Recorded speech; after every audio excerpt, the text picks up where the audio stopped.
નમસ્કાર, સ્વાગત છે આજના ફટાફટ 50 સમાચારોમાં। આજે અમે લાવે છીએ દેશ વિદેશના મહત્વના સમાચારો એકદમ ઝડપી અને સચોટ। તો ચાલો શરૂઆત કરીએ। મુખ્યમંત્રી ભૂપેન્દ્ર પટેલની અધ્યક્ષતામાં પીએમ કિસાન ઉત્સવ કાર્યક્રમ યોજાયો।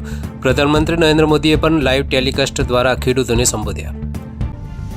પીએમ કિસાન યોજના હેઠળ 52.16 લાખ ખેડૂતોને ₹1,118 કરોડની સહાય સીધી જ તેમના ખાતામાં જમા થઈ। આ 20મો હપ્તો છે। ખરેખર આ એક મોટી રાહત છે। મુખ્યમંત્રી ભૂપેન્દ્ર પટેલ વડાપ્રધાન નરેન્દ્ર મોદીને મળશે અને અપેક્ષા છે કે ગુજરાત પ્રદેશ પ્રમુખના નામ પર ચર્ચા થશે। આ રાજ્યના રાજકારણ માટે એક મહત્વપૂર્ણ ઘટના છે। અમદાવાદ મ્યુનિસિપલ કોર્પોરેશન મધ્યમ અને ઓછી આવક ધરાવતા પરિવારોને ઘરનું ઘર સાકાર કરવાની એક સુવર્ણ તક આપી રહ્યું છે। એએમસીએ શહેરના 5 વિસ્તારોમાં 553 ખાલી પડેલા એલઆઈજી આવાસો માટે અરજીઓ મંગાવવાનું શરૂ કર્યું છે। આ એક ઉત્તમ તક છે। જે પરિવારોની વાર્ષિક આવક ₹3 થી ₹6 લાખ છે તેઓ આ યોજનાનો લાભ લઈ શકે છે। ઘર માટે ફાળાની રકમ ₹10.5 લાખ અને મેન્ટેનન્સ ફી ₹50,000 રાખવામાં આવી છે। આ એક પરવડી શકે તેવો વિકલ્પ છે। ફાળવણી કોમ્પ્યુટરાઇઝ્ડ ડ્રો પદ્ધતિથી થશે અને ઓનલાઈન ફોર્મ ભરવાની અંતિમ તારીખ 12 સપ્ટેમ્બર છે। આવાસ મેળવવા ઈચ્છુક લાભાર્થીઓ એએમસીની વેબસાઇટ ahmedabadcity.government.in પર જોઈને ફોર્મ ભરી શકે છે। યોજનાની કાર્યવાહી મિશન મોડ પર ચાલુ છે, જેથી લોકોને ઘર મેળવવા માટે વધુ રાહ જોવી ન પડે। આગળના મોટા સમાચાર જોઈએ તો વિજયભાઈ રૂપાણીના જન્મદિવસે તેમની 111 અનદેખી તસવીરોનું પ્રદર્શન યોજાયું। આ પ્રદર્શન 2 દિવસ રાજકોટની શ્યામાપ્રસાદ મુખર્જી આર્ટ ગેલેરીમાં ચાલુ રહેશે। પ્રદર્શન જોઈને રૂપાણીના પુત્રવધુ ભાવુક બની અને રડી પડ્યા હતા। સાંસદ પુરુષોત્તમ રૂપાલાએ પણ વિજયભાઈના વ્યક્તિત્વને યાદ કરીને શ્રદ્ધાંજલિ આપી। હવે સુરતમાં એક કમકમાટીભરી ઘટના બની છે। એક શિક્ષકે પત્નીના અવિશ્વાસે દુઃખી થઈને 2 પુત્રોને ઝેર આપી પોતે આત્મહત્યા કરી। સુસાઇડ નોટમાં પત્નીના લગ્નેતર સંબંધોનો ઉલ્લેખ હતો। પોલીસે પત્ની ફાલ્ગુની અને તેના પ્રેમી નરેશ રાઠોડની ધરપકડ કરી। ફાલ્ગુનીએ રડતા રડતા કબૂલ્યું કે મારી ભૂલ થઈ ગઈ સાહેબ। પૂર્વ સાંસદ પ્રજ્વલ રેવન્નાને રેપ અને ડિજિટલ ગુનાઓના કેસમાં દોષિત જાહેર કરવામાં આવે છે। કોર્ટે 2 કેસમાં આજીવન કેદની સજા અને દંડનો હુકમ આપ્યો છે। કુલ ₹11 લાખનો દંડ પીડિતાને વળતર રૂપે ચૂકવવાનો રહેશે। આજીવન કેદ સહિતની સજા આજથી જ અમલમાં આવી છે। હવામાન વિભાગે રાજ્યમાં આગામી 7 દિવસ હળવાથી મધ્યમ અને છૂટાછવાયા વરસાદની આગાહી કરી છે।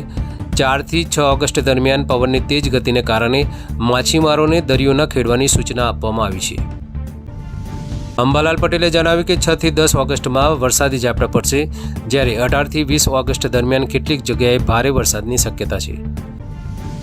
ડોનાલ્ડ ટ્રમ્પે દાવો કર્યો હતો કે ભારતે રશિયાનું તેલ ખરીદવાનું બંધ કર્યું છે, પણ હકીકતમાં ભારતે રશિયા પાસેથી તેલ ખરીદવાનું ચાલુ રાખ્યું છે। સૂત્રોના જણાવ્યા મુજબ ખરીદીનો નિર્ણય કિંમત, ગુણવત્તા અને લોજિસ્ટિક્સ પર આધારિત છે। રશિયા દુનિયાનો બીજો સૌથી મોટો ક્રૂડ ઓઇલ ઉત્પાદક દેશ છે।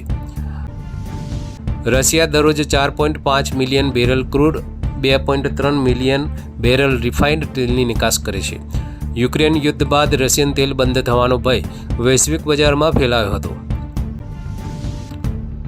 માર્ચ 2022માં ક્રૂડ ઓઇલના ભાવ $137 પ્રતિ બેરલ સુધી પહોંચ્યા હતા। ભારતે વૈશ્વિક ધોરણો સાથે સામંજસ્ય રાખીને રશિયાથી તેલ ખરીદવાનું ચાલુ રાખ્યું। ઓસ્ટ્રેલિયાએ 16 વર્ષથી ઓછી ઉંમરના યુવાનો માટે સોશિયલ મીડિયા પ્રતિબંધમાં હવે યુટ્યુબને પણ સામેલ કર્યું છે। આ નિર્ણય ગૂગલની પેરેન્ટ કંપની અલ્ફાબેટ સાથે કાનૂની સંઘર્ષ વધારી શકે છે। અહેવાલ મુજબ 37% સગીર યુટ્યુબ પર હાનિકારક સામગ્રીના સંપર્કમાં આવ્યા હતા। આ આંકડો અન્ય તમામ સોશિયલ પ્લેટફોર્મ કરતાં વધુ છે। પીએમ મોદીએ વારાણસીમાંથી ટ્રમ્પના મૃત અર્થતંત્રવાળા નિવેદન પર જવાબ આપતા કહ્યું કે ભારત વિશ્વની 3જી સૌથી મોટી અર્થવ્યવસ્થા બનવા જઈ રહ્યું છે। પીએમ મોદીએ જણાવ્યું કે અસ્થિર વૈશ્વિક પરિસ્થિતિ વચ્ચે ભારતે પોતાના હિતો માટે સતર્ક રહેવું પડશે। સરકાર ખેડૂતો, યુવાનો અને નાના ઉદ્યોગોના હિત માટે પ્રતિબદ્ધ છે। અમરેલીના કાગવદર પાસે શંકાસ્પદ રોગથી 3 બાળ સિંહોના મોત થયા। પ્રાથમિક તપાસમાં એનિમિયા અને ન્યુમોનિયા મૃત્યુનું કારણ હોવાનું જણાવ્યું છે। ઈતરડી દ્વારા રોગ ફેલાવાનું અનુમાન છે। 9 સિંહોને દેખરેખ હેઠળ રાખવામાં આવે છે। વન વિભાગના દાવા મુજબ અન્ય તમામ સિંહ તંદુરસ્ત છે. ગાંધીનગરના 61માં સ્થાપના દિવસે સીએમ ભૂપેન્દ્ર પટેલે શહેરી વિકાસ વર્ષ 2025-26નો શુભારંભ કર્યો. સેક્ટર 17 ટાઉન હોલમાં યોજાયેલા સમારોહમાં મોટી સંખ્યામાં નાગરિકો હાજર રહ્યા. અમદાવાદમાં ટ્રાફિક જાગૃતિ માટેના પોસ્ટરમાં વિવાદિત લખાણથી વિવાદ ઊભો થયો છે. સોલા પોલીસે હોર્ડિંગ એજન્સી સામે જાનવાજોગ ફરિયાદ દાખલ કરી છે. ટ્રાફિક ડીસીપી સફીન હસને પોસ્ટરમાં અનધિકૃત લખાણ અંગે તપાસની જાણકારી આપી. પોલીસે તહેવારો દરમિયાન મહિલાઓને નિર્ભય રહેવાની અપીલ પણ કરી. માઉન્ટ આબુમાં સેલ્ફી લેતી વખતે અમદાવાદના એક યુવક ખીણમાં પડી જવાથી મૃત્યુ પામ્યો. આ એક અત્યંત દુઃખદ ઘટના છે. રેસ્ક્યુ ટીમે યુવકને શોધી તાત્કાલિક સારવાર માટે ખસેડ્યો, પણ સારવાર દરમિયાન તેનું મોત થયું. યુવાન વસ્ત્રાપુર વિસ્તારનો હોવાનો પ્રાથમિક અહેવાલ સામે આવે છે. 11 ઓગસ્ટથી ભાવનગરથી અયોધ્યા સુધી સાપ્તાહિક એક્સપ્રેસ ટ્રેન શરૂ થશે. મુસાફરોની માંગને ધ્યાને લઈને રેલવે તંત્રએ આ નિર્ણય કર્યો છે. ટેસ્લાની ઓટો ડ્રાઈવ કાર અકસ્માત કેસમાં કોર્ટે $243 મિલિયનનું વળતર ફટકાર્યું. 4 વર્ષની ટ્રાયલ બાદ મિયામી કોર્ટે કંપનીને જવાબદાર ઠેરવી ચુકાદો આપ્યો. 2019માં ટેસ્લાની ઓટો પાયલટ કાર ફ્લોરિડામાં એસયુવી સાથે અથડાઈ, જેમાં 22 વર્ષની યુવતીનું મોત થયું હતું. કંપનીએ ડ્રાઈવર પર દોષ નાખ્યો, પરંતુ કોર્ટે સિસ્ટમમાં ખામીને જવાબદાર ઠેરવી. શિક્ષણ વિભાગે જુનિયર, સિનિયર અને બાલવાટિકા માટે વયમર્યાદામાં ફેરફાર કર્યો છે. હવે 4 થી 6 વર્ષની ઉંમરના બાળકો માટે પ્રવેશ નિયમોમાં નવી ગાઈડલાઈન લાગુ પડશે.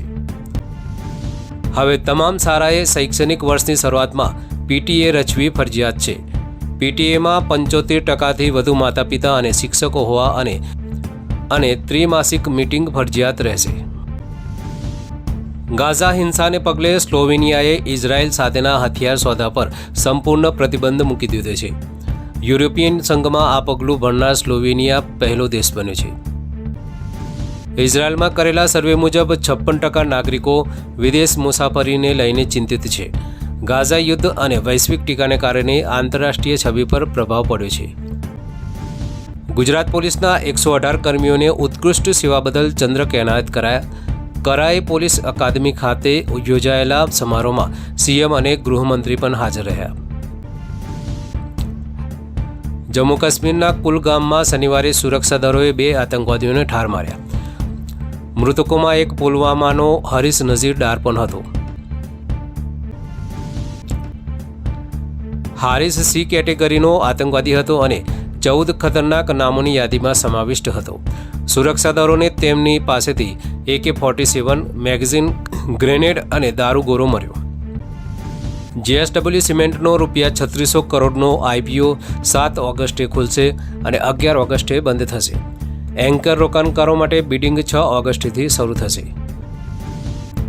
અમરેલી જિલ્લામાં હીરા ઉદ્યોગે જોર પકડ્યું છે. હવે શનિવાર રવિવારે વેપારીઓની ભીડ ઉમટે છે અને ₹5 કરોડ સુધીના ટર્નઓવર થવાની અપેક્ષા છે. 2024માં ભારતને સાયબર છેતરપિંડીથી ₹22,842 કરોડનું નુકસાન થયું છે, જે એક ચિંતાજનક આંકડો છે. ગૃહ મંત્રાલયના ભારતીય સાયબર ક્રાઇમ કોઓર્ડિનેશન સેન્ટર 14Cનો અંદાજ છે કે વર્ષના અંત સુધી ભારતને ₹1.2 લાખ કરોડનું નુકસાન થઈ શકે છે. 2024માં 20 લાખ સાયબર ક્રાઇમ ફરિયાદો નોંધાઈ, જે 2019 કરતાં 10 ગણી વધી છે.